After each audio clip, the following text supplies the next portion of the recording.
My name's Zar Baby, and I just jumped out the Porch with Dirty Glove Bastards.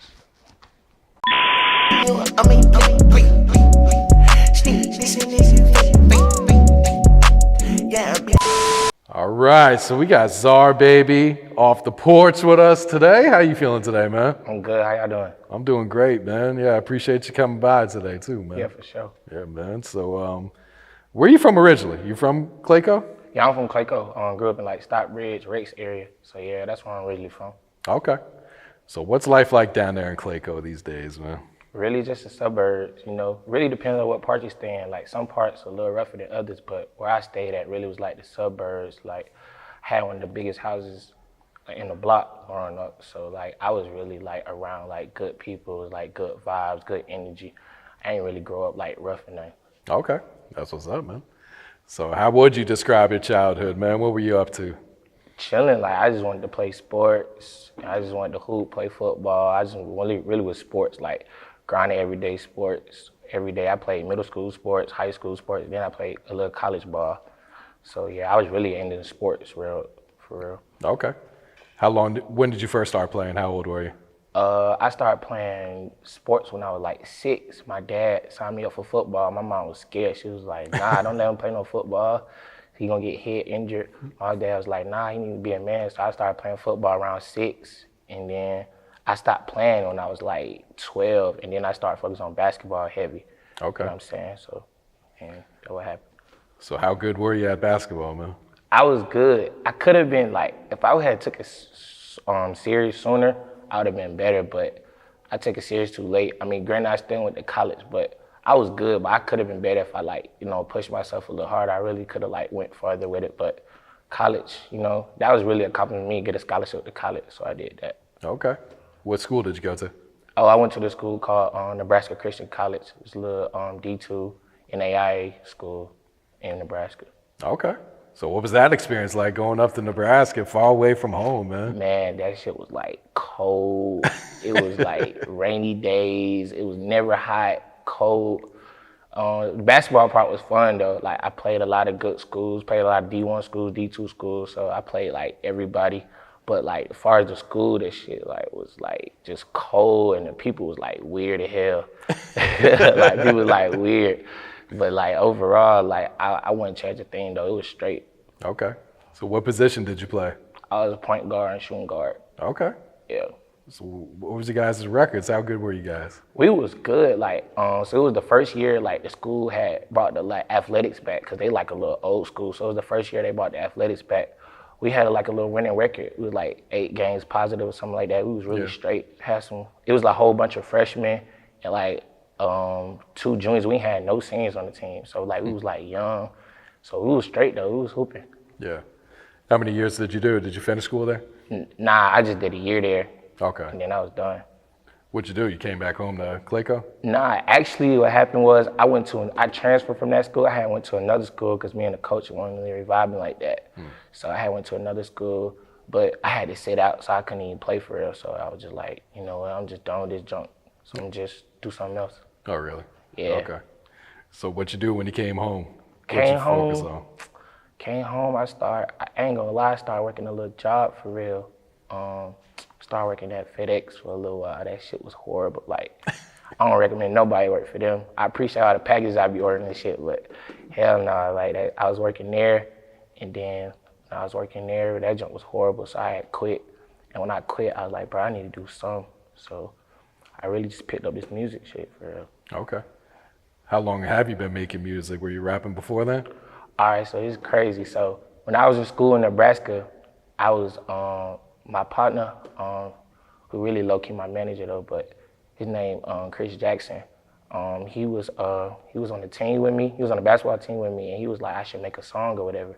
I'm like, what? We supposed to be hooping. So we made a little song. He found me a beat. I made a little song, shot a video, but it wasn't serious.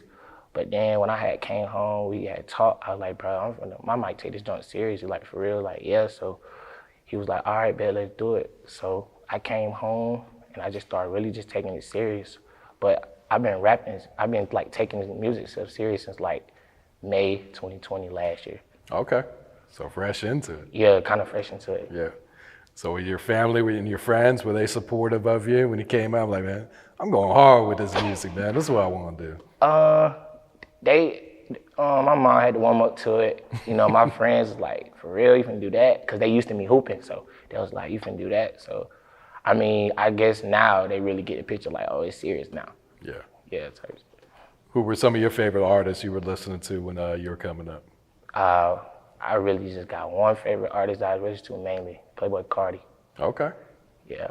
What is it about Carti's music that you... Just like his vibe, his delivery is just so different. Like his style, he's just like his own man type. Like, you know what I'm saying? And now you're seeing a lot of people like, you know, copying his swag and do what he do. But like that's really my favorite artist. That's what I really like looked up to in this music industry. He really made me want to be an artist for real. Like I thought about it, I was like, yeah, like Carti like really inspired me to do this shit. Yeah. So how would you describe the sound of the music that you make?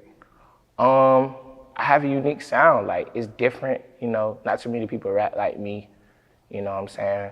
But I did get influenced by Playboi Carti, but I don't think I sound like him. You know, some people tell me I do, but I don't think I sound like him. But you know what I'm saying. But I make a unique style, which is like it's very, very different. But yeah, it's unique. To me, it's unique. Okay. What's your creative process like? Do you write? Do you punch in? Do you need to write or record by yourself? Or it really depends on how I'm feeling. Like sometimes I just freestyle, or sometimes I will write. It just depends on the song or like what mood I'm in for real, like how I'm gonna do it and like, you know, what I'm gonna do with it. So that's all it is really. Okay. Which mood would you say creates the best music for you? If you're like pissed off or if you're just in a good mood? Really, when I'm not too focused on it, I can say that. Like when I'm not really too focused on it, like when I'm just vibing out and I just get when I get like a little thought in my head, it's like, all right, bet I'm gonna just do this, and it just sounds a whole lot better. Yeah. Is there a meaning behind Zar Baby? Nah, it was just a name my friend came up with. I was like, I need a rap name. He was like, we're gonna go with Zar Baby. I was like, oh yeah, that's straight. We just gonna do that. So he really just created that. Okay. What's your thoughts on the music industry and everything that's going on right now? It's really good though. Like, it's real, real good. To be honest, I think Atlanta holding it down right now. Not discrediting no other state. It still got some other states that's hard, but I feel like Atlanta's like really like on top with this music. Like we definitely #1. But I'm not gonna discredit Florida, Louisiana, you know, Texas. You know, there's some good other states out there, but I feel like Atlanta definitely #1. Oh yeah, they've been holding down for a while too, man. Yeah. All right, so what can you tell us about this new project, Global Kid? Global Kid, that project really, really hard for real. It's really, really hard. Basically, I just want to create this project just to let people get used to my sound for real. Just let people like hear what I'm gonna say, you know, getting used to like how I'm gonna start rapping. You know, the project really doing numbers on platforms, but you know what I'm saying? I just really wanted to give people like a little taste of like how I'm gonna be sounding when I rap. So that's all. Is this your first project? Yeah, this is my first ever project. I just started rapping like May 2020. Yeah. I dropped my first 2 songs, and then I went ghost for a while, just really working on my craft, and I dropped a project March 7th. Okay. So how much time did you spend creating and recording for this project? Well, really, I had all the songs done. So really, I'm working on new stuff now. Okay. Like new projects and stuff like that. So I've been already had the songs done. I just waited to release it. Okay. All right, let's get some insight on some of these songs on there, man. Let's start with Racetrack. What can you tell us about this song? Man, that song hard. Like, I mean, when I went to the studio and I recorded it with my engineer. Shout out to my boy Big Cash. I went to the studio and the engineer, and I started rapping. He was like, bro, this shit hard. Like, this heat right here, like, this is him. Like, this junk go crazy. I recorded it. He was like, yeah, that's him. And when I had dropped the song, I dropped it as a single first before I even put out the project. When I had dropped that as a single, that junk was doing numbers like I ain't never did numbers like that. I was like, wow, this junk going crazy, like on all platforms. And then that's when people started noticing me for real. Okay. We gonna get a video? Yeah, I'm definitely. People been asking me about the video. I'm gonna do one. I'm gonna definitely do one. I actually got some stuff set up in the next couple weeks, so definitely look out for that. That's what's up. All right, and the second song on there, Part of You, man. What can you tell us about this song? Yeah, so basically, it was a follow-up from Racetrack. Like, Racetrack was buzzing, so my engineer was like, yeah, we gotta come up with another song. Like, let's do another one. So I was like, boom. So we did another one, and that one did numbers too. That one did numbers, like, going crazy. I had dropped a little unofficial video or whatever, but yeah, that junk was going crazy too. So basically, I just wanted to follow up with another good song, and people was like, yeah, that's my best 2 songs for right now. Okay. And what about number 3, drugs? What are you rapping about on there? Oh, drugs. Just saying, like, you know, how people love drugs, how people love to use drugs. You know what I'm saying? How people just fall in love with drugs. You know, That's all really on that song. That song really hard too, though. Okay. What about number 4, Done? Done, like, how you done with a female? Like, you done with her ways, you done with what she doing, you done, like, how she acting. You just done with a female. Like, you just really just over her. You just over it. Yeah. Based on a real life story? Nah, I'm single for real. I ain't got no female problems. Okay. All right, what about Bentley Coop, man? Man, Bentley Coop is like just you riding the Bentley with your partners, you chilling, y'all just vibing out. It's just one of those nights. Yeah, I got the Bentley, y'all just chilling for real. Like, I just really chilling, having fun. Yeah. And no hook freestyle? That one just straight off the top? Just straight off the top. Didn't even write. Just straight went to the studio, recorded whatever came to my head. Didn't need a hook or nothing. I just recorded straight off the top of the dome, for real. Okay. And the last one, Jumping.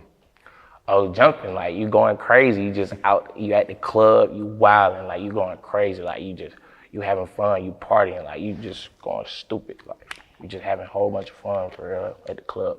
Yeah. Who were some of the producers that you worked with on this project? I worked with actually 2 guys. My boy Big Cash I was telling you about, and then my other partner, I worked with him called Lance Leo. Shout out to Lance Leo in Florida. Okay. Yeah. All right, so you mentioned you got some new music on the way. So what's this new music sounding like? Man, it's fire. It's real fire. I just recorded some new stuff. I'm trying to drop a project this summer. Okay. Called, I'm just going to say it's called Verify Zar. Yeah, it's gonna be hard. So, like, you know what I'm saying? It's gonna be some heat. What type of vibes do you think are gonna be on there? It's gonna be some chill summer vibes, you know, some all kind of stuff, like some laid back stuff, some just party stuff. It's gonna be a whole bunch of stuff. It's gonna be wild. Okay. You been working with any other artists lately?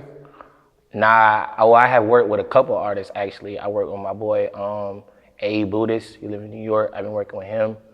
I'm actually trying to get in touch with. I actually been texting.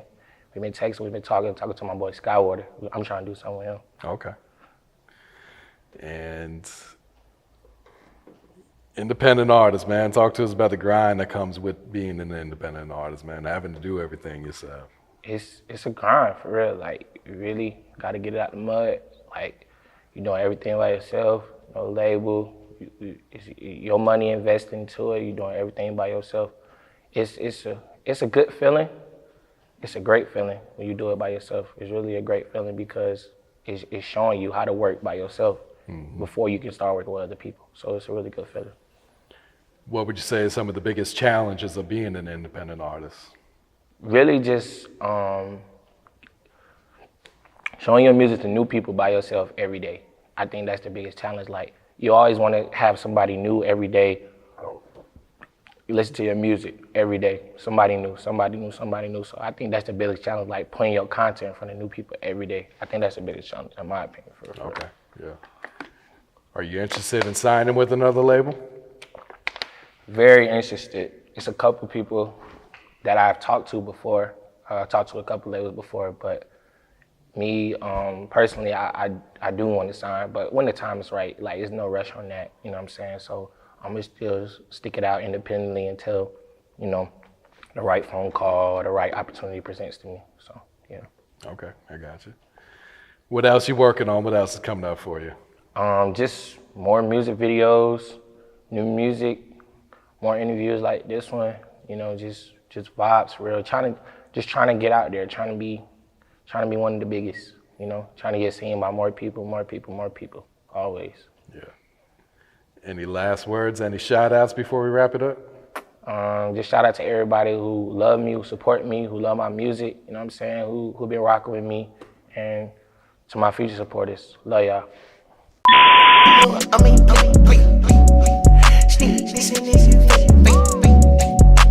Yeah,